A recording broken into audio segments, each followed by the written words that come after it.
Californie, la vie d'un enfant est détruite en l'espace d'une seconde.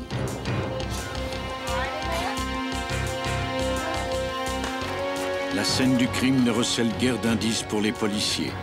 Elle ne soulève que des questions terrifiantes.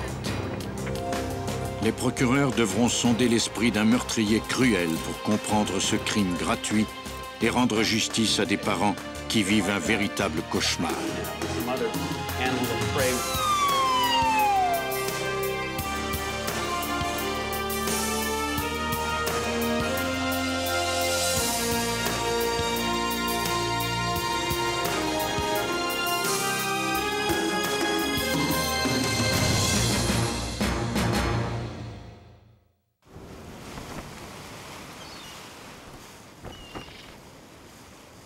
Oceanside, en Californie, est une station balnéaire reconnue pour son atmosphère décontractée et ses magnifiques plages. Mais en 1998, cette petite ville californienne sera anéantie après le passage d'un meurtrier cruel. C'est le procureur David Rubin qui est chargé d'expliquer ce crime terrifiant. Dans la plupart des cas dont je me suis occupé, le mobile du meurtre était le vol et je pouvais alors dire au jury: mesdames et messieurs, il a commis ce crime parce qu'il voulait cette radio ou cette voiture. Mais dans ce cas-ci, c'était différent. Ce type avait tué quelqu'un pour le seul plaisir de tuer.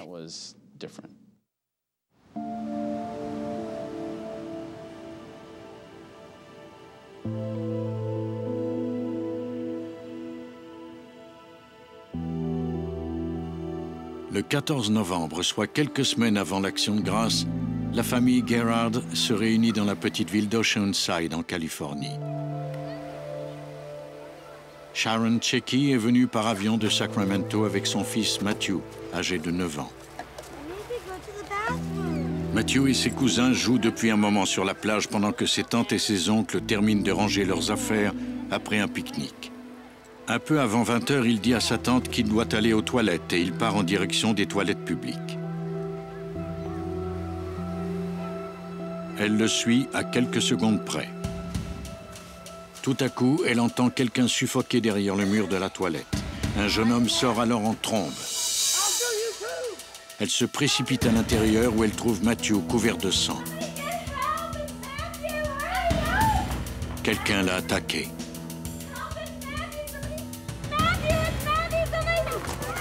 L'oncle de Matthew et ses cousins arrivent alors en courant.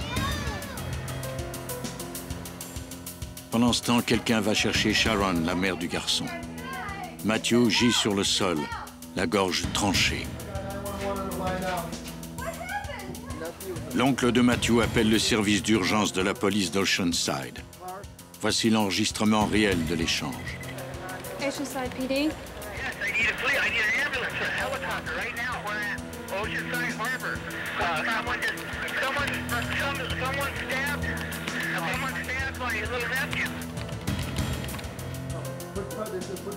I need you to take something clean and I need you to lay something on his throat to try to control that bullet breathing, but don't press too hard. Quelques minutes plus tard, les ambulanciers arrivent sur les lieux pendant que l'oncle du garçon essaie de le ranimer.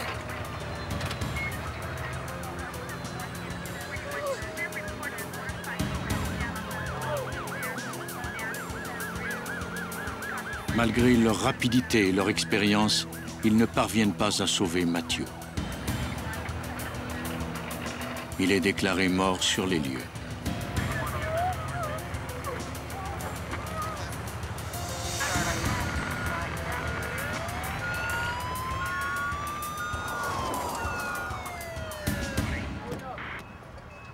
À leur arrivée, les policiers commencent par interroger la tante de Matthew.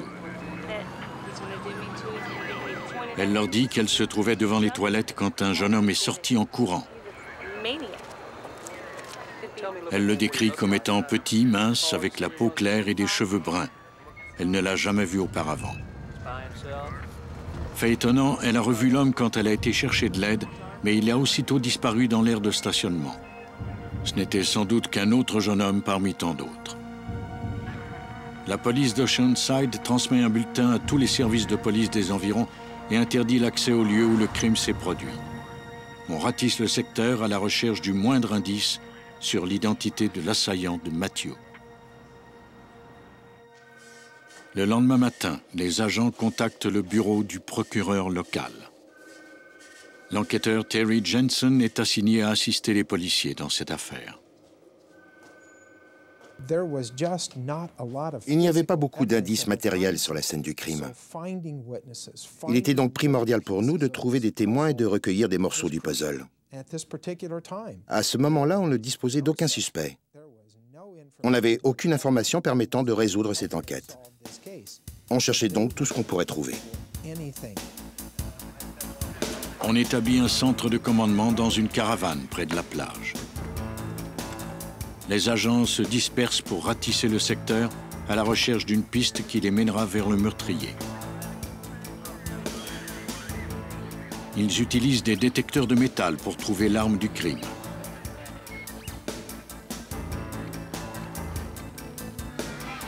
Parce que ce crime semble avoir été commis au hasard et que le meurtrier est toujours en liberté, le procureur David Rubin rejoint Jensen sur les lieux du crime. Je n'étais pas préparé à ce que j'allais voir. On ne peut jamais se préparer à quelque chose comme ça. Vous entrez dans les toilettes et la pièce est couverte de sang. Vous voulez que le criminel soit mis derrière les barreaux. Ce type a tué un jeune garçon au hasard juste pour son plaisir. C'est quelqu'un qui doit être arrêté et jugé au plus vite. Mais pour faire condamner le meurtrier, les policiers doivent d'abord le trouver. Ils espèrent qu'il a laissé des indices derrière lui sur les lieux du crime. Malheureusement, ils ont du mal à reconstituer les événements. Ils espèrent qu'une analyse de sang permettra de faire la lumière sur le crime. On avait besoin d'un expert qui nous donnerait des informations sur cette scène de crime à partir des taches de sang. Que s'était-il passé? Matthew était mort et il gisait par terre. Mais que s'était-il passé? On avait besoin de savoir, et l'on devait trouver des indices pour reconstituer les événements. Après 24 heures d'examen, les enquêteurs font venir Brian Kennedy par avion. Cet expert en analyse de projection de sang a passé les 20 dernières années à analyser les taches de sang laissées sur le lieu d'un crime. Un petit garçon de 9 ans s'était fait trancher la gorge. D'un point de vue psychologique, une affaire pareille ébranle tout enquêteur. On veut en apprendre le plus possible pour résoudre une affaire comme celle-là. Les enquêteurs ressentent de l'anxiété pour la famille de l'enfant. Ils savent comment les parents se sentent ayant eux-mêmes des enfants. Il fallait qu'ils découvrent ce qui s'était passé. L'histoire commence à se dévoiler à Brian Kennedy dès ses premières analyses.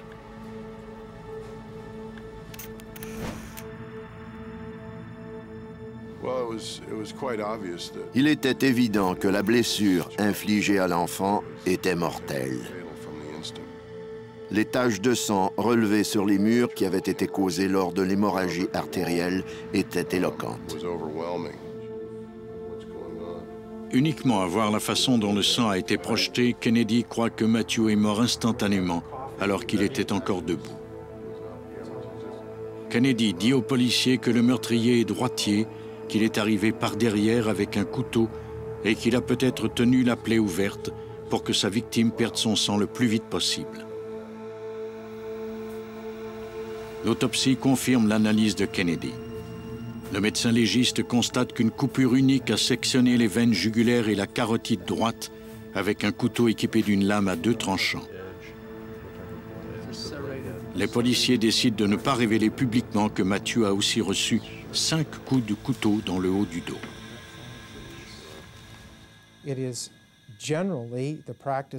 Généralement, les services de police ne révèlent pas toutes les informations.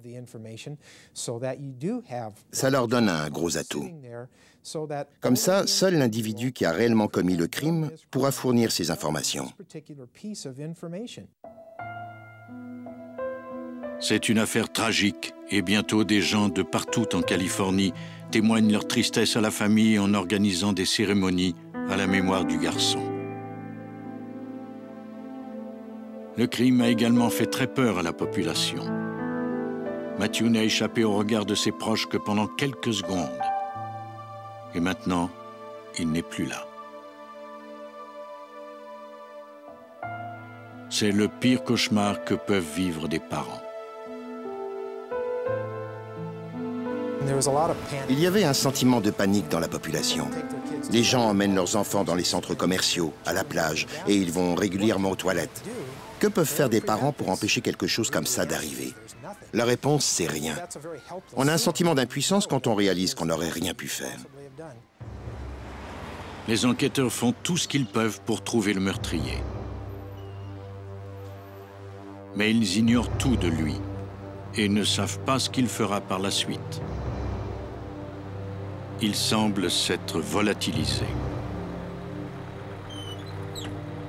Et de fait, à ce moment précis, il monte à bord d'un autocar pour Los Angeles, où il pourra chercher à loisir d'autres proies.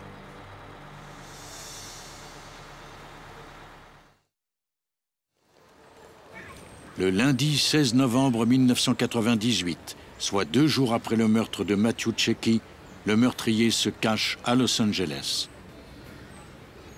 À 6h30 du matin, Maria Luisa Rosales, âgée de 40 ans, se rend à la manufacture de vêtements où elle travaille, lorsqu'un jeune homme portant un sac à dos s'approche d'elle et lui pose une question. Quand elle s'arrête pour lui répondre, il l'attaque. Par chance, des collègues de travail de la femme arrivent au même moment. Tout se passe très vite. Les témoins croient que le jeune homme frappe la femme à coups de poing. Un autre collègue, témoin de l'attaque, accourt.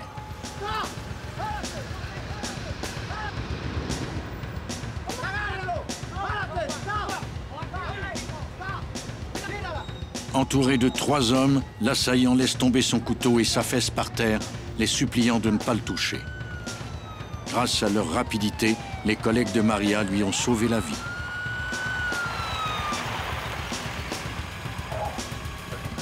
Les policiers trouvent le suspect assis calmement par terre.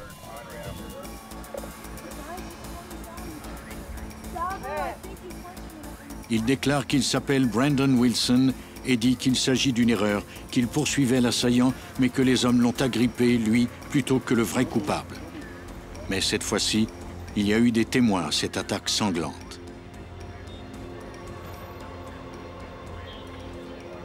Les agents ne s'expliquent pas pourquoi Wilson a attaqué une parfaite inconnue.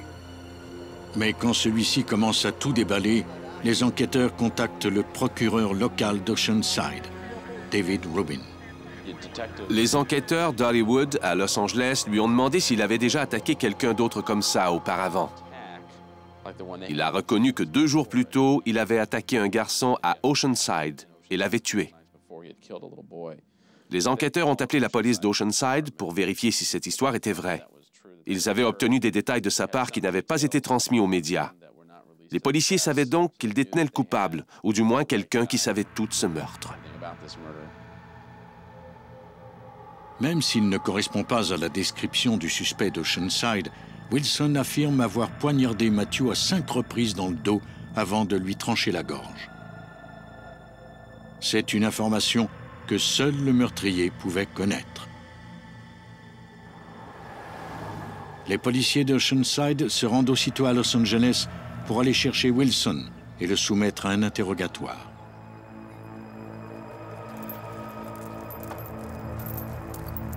À leur grande surprise, il est prêt à dire tout ce qu'il sait de l'affaire sur un enregistrement vidéo.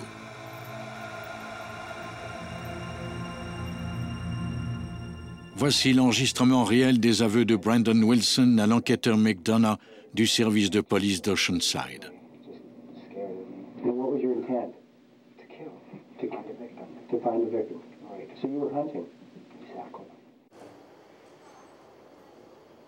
Quand l'enquêteur McDonough lui demande pourquoi, Wilson répond qu'une voix lui a demandé d'agir ainsi.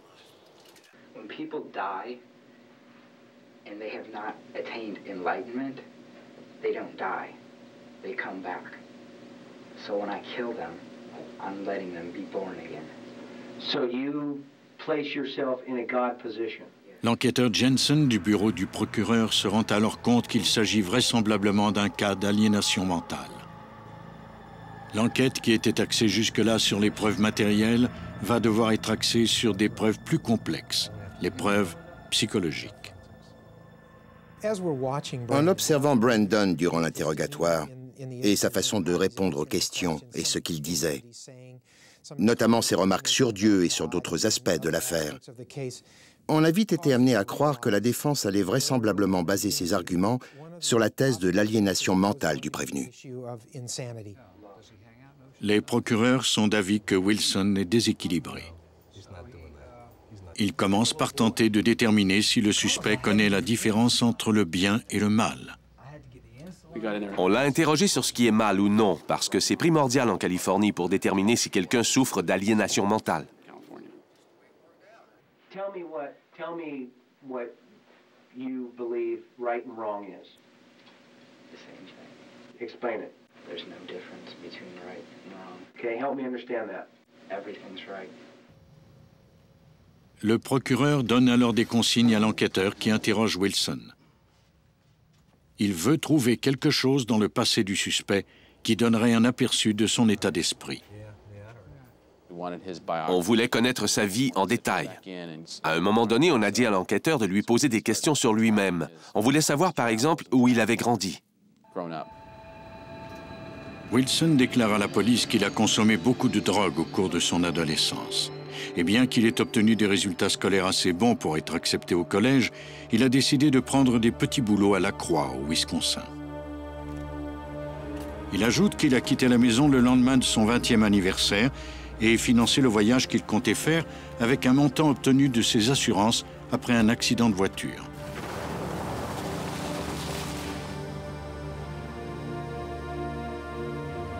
Wilson s'est dirigé vers l'ouest pendant quelques mois jusqu'à Seattle. Il a aussi été au Colorado et en Oregon. Il se décrit comme quelqu'un de timide et d'antisocial.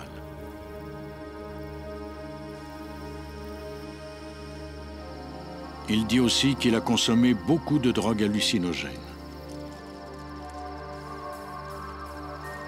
Il raconte qu'il campait seul dans le désert en Californie quand il a pris 5 fois la dose normale de LSD.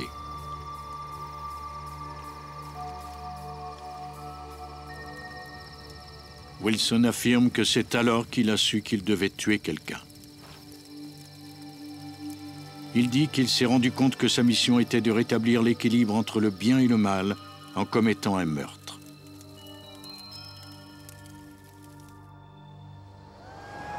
Wilson, qui a abandonné sa voiture un mois plus tôt, monte à bord d'un autocar vers Oceanside. Selon ses propres mots, le soir du meurtre, il était un chasseur et il cherchait la victime idéale.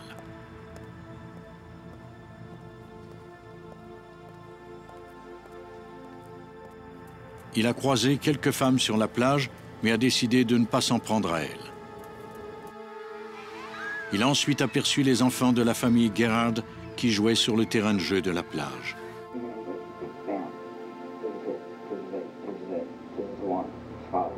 You need to go to the bathroom. No. 5 minutes and you can wait. We're going anywhere.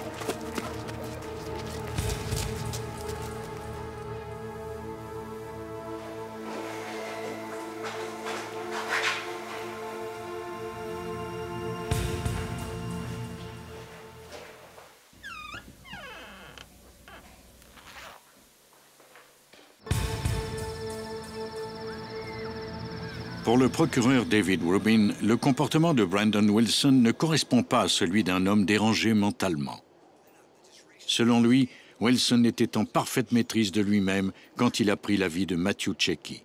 Il a été rapide et il a presque donné un coup de couteau chirurgical à Matthew. Il lui a tranché la gorge.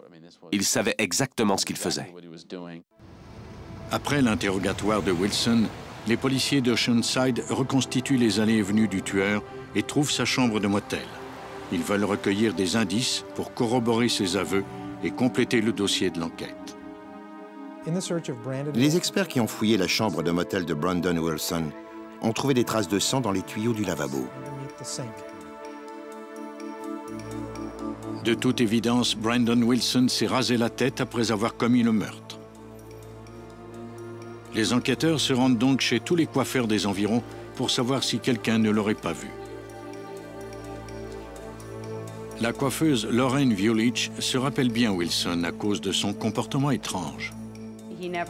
Il ne s'est pas regardé dans le miroir et n'a pas touché à sa tête. D'habitude, quand on rase la tête d'un client, il fait des blagues en se regardant dans le miroir. Pendant qu'on fait la coupe, on l'assoit dos au miroir.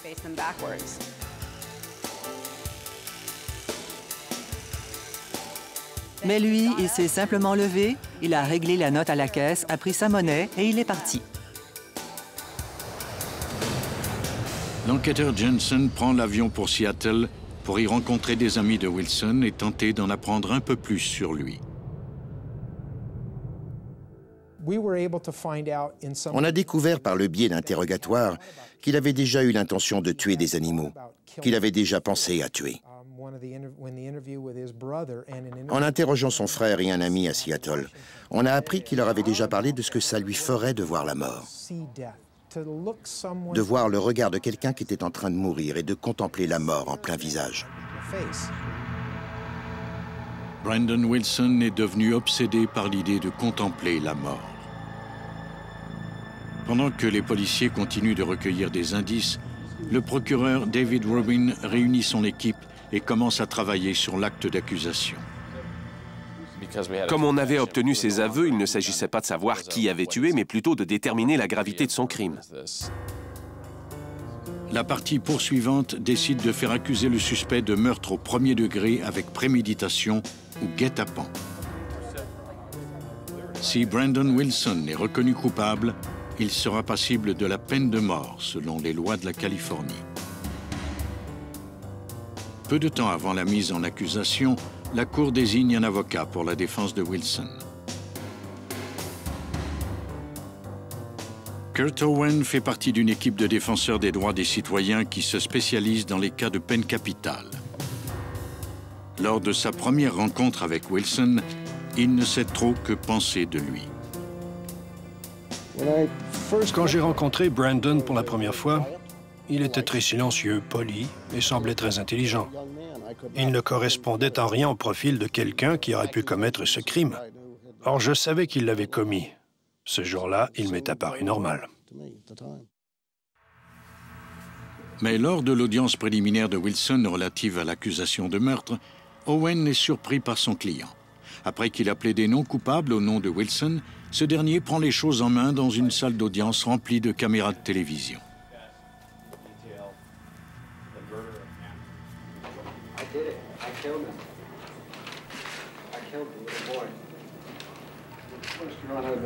L'avocat essaie d'empêcher son client de parler.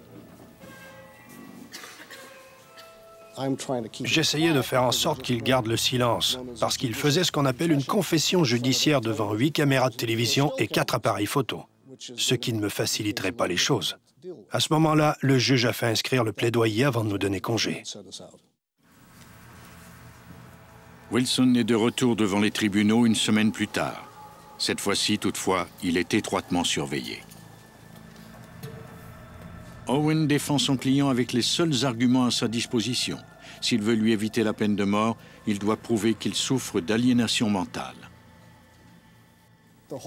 Il me fallait utiliser le crime lui-même pour illustrer combien la conduite de mon client était insensée. Je ne pouvais pas m'expliquer ce crime autrement. Devant les tribunaux, l'aliénation ne doit pas être prise dans son sens médical ou éthique. En Californie et ailleurs, l'aliénation est un terme juridique.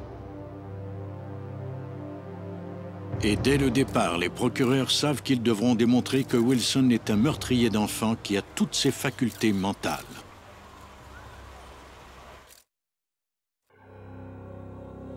Brandon Wilson a été mis en détention seulement 2 jours après le meurtre de Matthew Checky, âgé de 9 ans.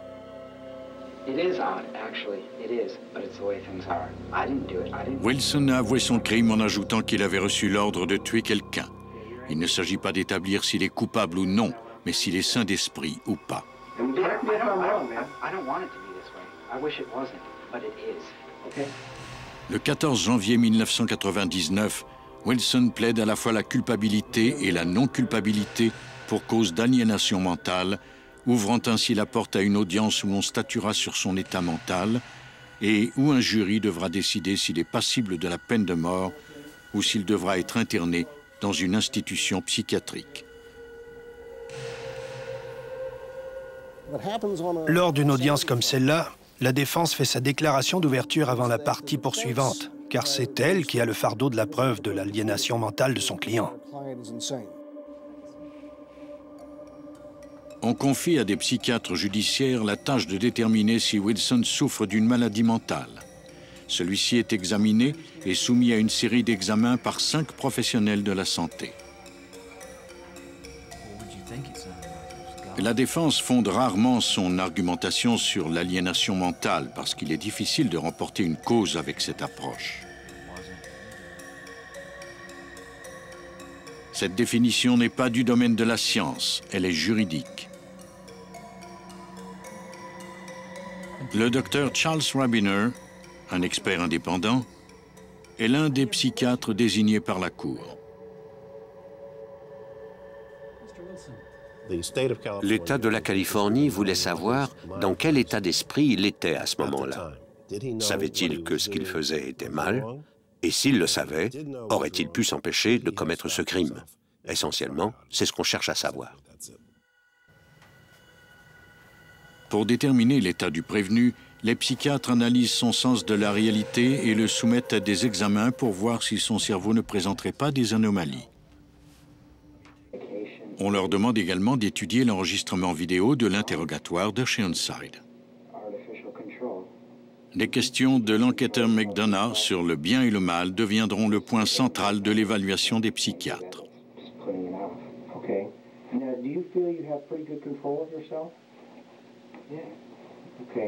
Do you consciously know what you're doing when you do it? Yes. Okay. Do you know the difference between right and wrong? I do. Give me an example. Okay. How did you... Is killing this boy right or wrong? Do you know how long it would take to explain? Lors du procès, on aborde le sujet de la consommation de LSD de Wilson, ainsi que celui de ses évaluations psychiatriques antérieures au crime. Le docteur Rabiner affirme que les fantasmes de Wilson ne l'ont pas entraîné à tuer Matthew. Ils ne lui ont servi qu'à justifier ses actes. L'expert croit que Brandon Wilson savait ce qu'il faisait et qu'il a tué parce qu'il le voulait.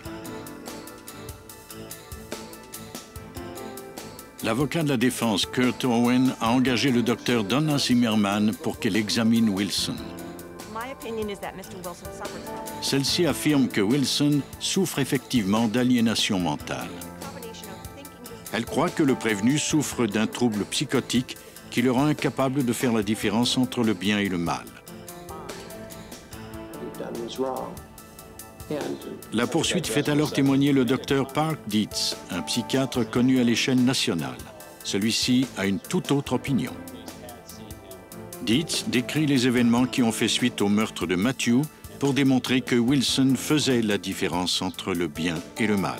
What does that kind of tell us? He continued to flee and at one point saw what he believed was an approaching police car, at which point he dove into a culvert in order to hide from the advancing lights and not be observed. When what he thought was a police car had passed, he then continued fleeing to the hotel, his motel room, and as soon as possible, he got inside his motel room. He washed his hands, he washed the blood off the knife. So all of those aspects of flight, of trying not to be captured immediately, are an indication of his knowing that what he'd done was wrong. Dietz poursuit en expliquant que Wilson s'est fait raser la tête pour modifier son apparence. Une fois de plus, cela indique qu'il savait qu'il avait fait quelque chose de mal. It's actually important that he C'est très important qu'il se soit rendu compte que la société condamnerait ses actes, même si lui était d'avis qu'ils étaient justifiés.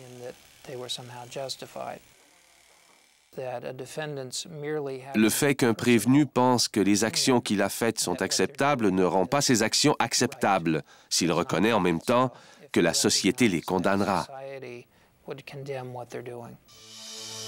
Dietz n'ajoute pas foi aux affirmations de la défense selon lesquelles Wilson souffrait de troubles mentaux et qu'il ne faisait aucune différence entre le bien et le mal au moment du crime. C'était complètement faux. Ce n'est pas parce que quelqu'un est malade qu'il n'est pas responsable de ses actes. Selon la loi, le fait que quelqu'un soit malade ne fait aucune différence. S'il est malade, il faut que cette maladie l'ait rendu incapable de savoir que ce qu'il faisait était mal.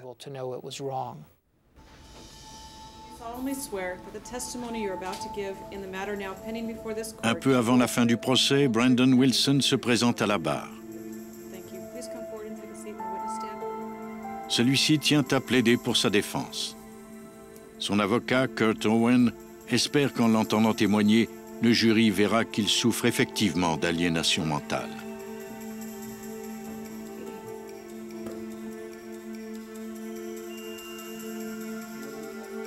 Owen commence par interroger Brandon Wilson sur son passé. Ce dernier déclare qu'il a eu une enfance heureuse et normale dans une petite ville du Wisconsin.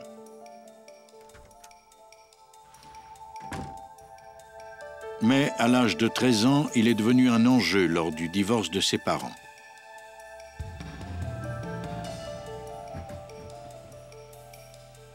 Il a alors commencé à consommer de la drogue. Il s'est isolé de ses amis et s'est réfugié dans sa chambre où il a commencé à lire des livres de philosophie et de mythologie. Plus tard, il a été arrêté pour tentative de vol de voiture et a eu d'autres démêlés avec la justice, notamment pour avoir vandalisé un cimetière.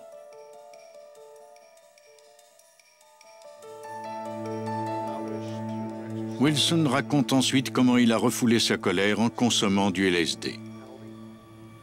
Yes.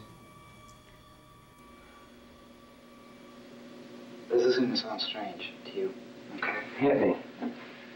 I believe that if I would have killed my mother when I was 16 years old, that the world could have ended in the year 2000, and we could all be free from this. We wouldn't have to suffer. I believe that because I didn't do it, we're all going to suffer for another 1,000 years. Il explique qu'il a quitté la maison à son 20e anniversaire pour voyager et tenter de trouver un sens à sa vie. C'est lors de ce voyage qu'il a compris qu'il y avait quelque chose de diabolique en lui et qu'il devait tuer quelqu'un. Lors de sa plaidoirie finale, le procureur David Rubin décrit Wilson comme quelqu'un qui savait qu'il faisait le mal et qui a tué pour son seul plaisir. And we know by his actions, no matter how you approach this case, that he knows the nature and quality of the act. He understands the nature and quality of the act. And he can distinguish between right and wrong. Right and wrong because he knows it was legally wrong and he knew it was morally wrong as we, a community, see that. That's what I told you in an opening statement 2 weeks ago.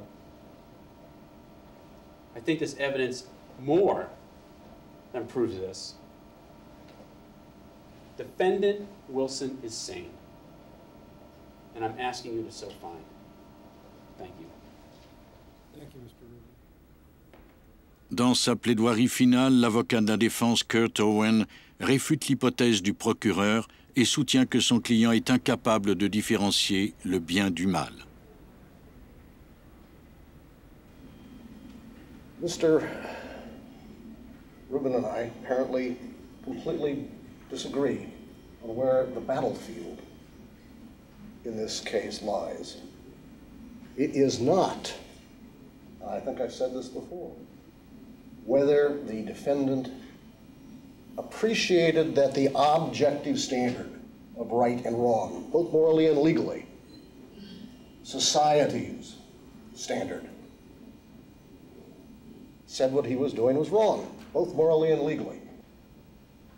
The point is that he did not and could not understand the moral nature and quality of the act. L'affaire repose maintenant entre les mains des jurés. Après avoir délibéré sur la question pendant 2 jours, ils rendent leur décision le 28 septembre 1999. We, the jury, in the above entitled cause, find the defendant, Brandon H. Wilson, was sane at the time of the commission of the crimes charged in the information, namely murder in the first degree in violation. Les procureurs sont heureux de l'issue de ce procès, mais loin d'avoir terminé leur travail. Ils devront maintenant convaincre le jury que Wilson mérite la peine capitale. Et pour y arriver, le procureur devra décrire en détail le meurtre crapuleux dont a été victime Matthew et l'effet que ce crime a eu sur ses proches.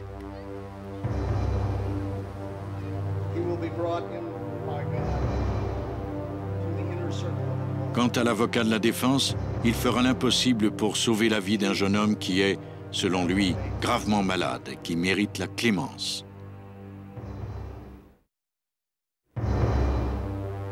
Brandon Wilson a été déclaré sain d'esprit parce qu'il a reconnu devant les tribunaux qu'il avait tué Matthew Checchi, âgé de 9 ans. Il doit aller en cour une nouvelle fois afin qu'on puisse décider de sa sentence. Étant donné que Matthew a été surpris par son meurtrier, Brandon Wilson est passible de la peine de mort.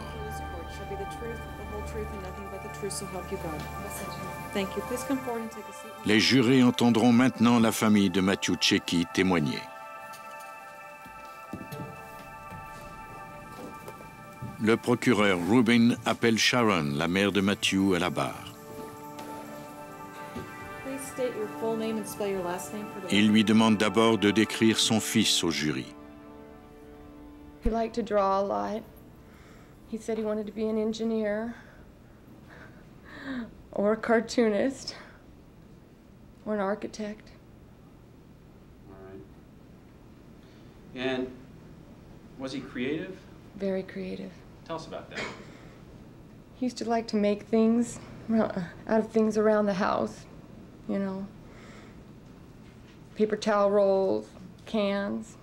He used to like to make robots, and he used to write stories about aliens, and he just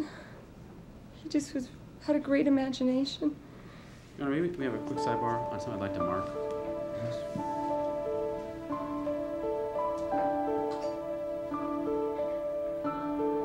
Pendant que Sharon Checchi est en proie à d'intenses émotions, Rubin prend une pause. Les réponses qu'il obtiendra d'elle par la suite auront un profond impact sur tous ceux qui seront présents.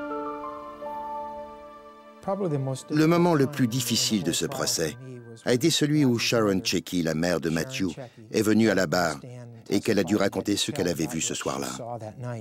Yes. And when you got into the bathroom, what did you see? I ran into the bathroom, and Matt was on the floor, lying down on his back on the floor, and he had a gray jacket up to his neck, and there was blood all over the walls. What did you do? I kneeled down next to him, and I put my hands on his hair, and I said, "Matt, it's Mom. I'm here, hanging there, baby. I love you." Did you try to give him CPR as well? Yes. Okay. And what did you do to give him CPR? I breathed in his mouth, I think twice. Okay, did you see any reaction at all? Yes. What did you see? I saw blood come out of the side of his mouth, and I saw his eyes roll on the back of his head. Can't think at the time you thought that might be a good sign. I didn't know. I didn't see his throat. I didn't know that he was so badly injured. Quand Sharon Checchi, la mère de Matthew, a terminé son témoignage et qu'elle est sortie de la salle d'audience. Je suis la première personne qu'elle a vue. Elle m'est tombée dans les bras comme si elle était soulagée.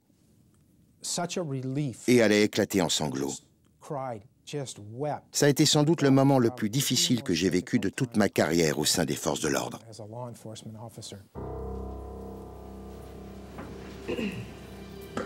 Brandon Wilson est ensuite appelé à la barre.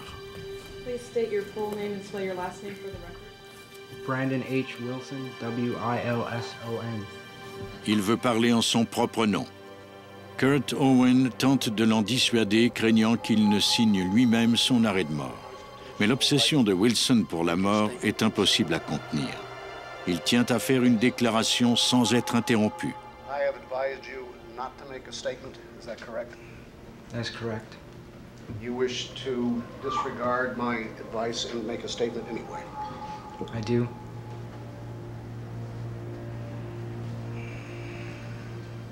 What is that statement, sir?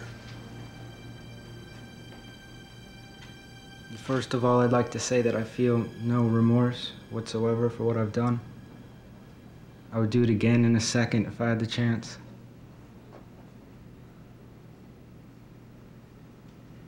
I've explained to you my position here. My whole purpose in life is to help destroy your society. You people are here as representatives of that society. And as such, you should do everything in your power to rid the world of me. Thank you. Execute me. Thank you. That will be sufficient. Mr. Rubin, any questions? No, Your Honor. You may step down, Mr. Wilson.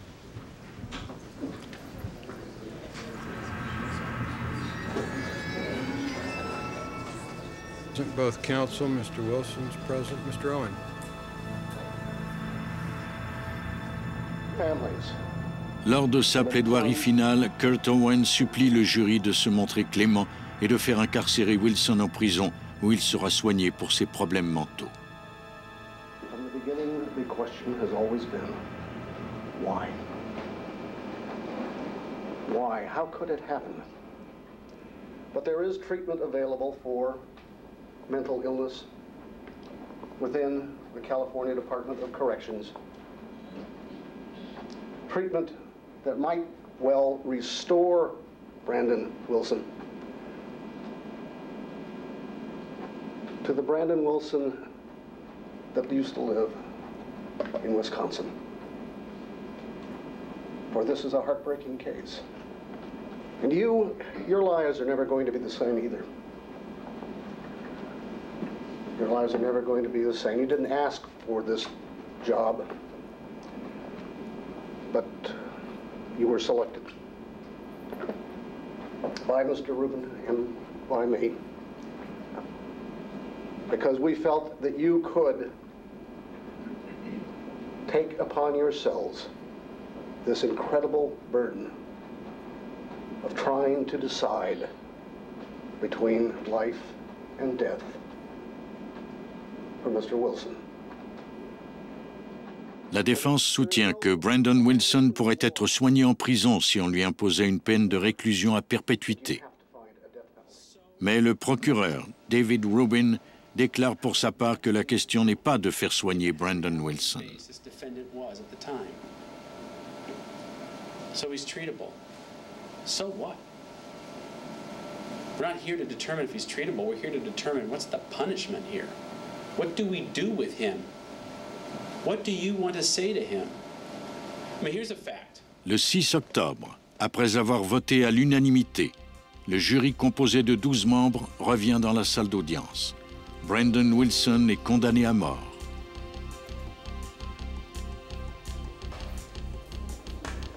Après que ce dernier a demandé à être exécuté, le jury lui a accordé ce qu'il voulait. Pour Terry Jensen, le verdict a montré que le système judiciaire fonctionne. La justice s'est occupée de Brandon Wilson. Il ne pourra plus jamais faire de mal à qui que ce soit. On a rendu justice à Matthew et à sa famille. La société leur a rendu justice. Et personnellement, à titre d'enquêteur, J'ai tout fait pour m'assurer que le système fonctionnerait.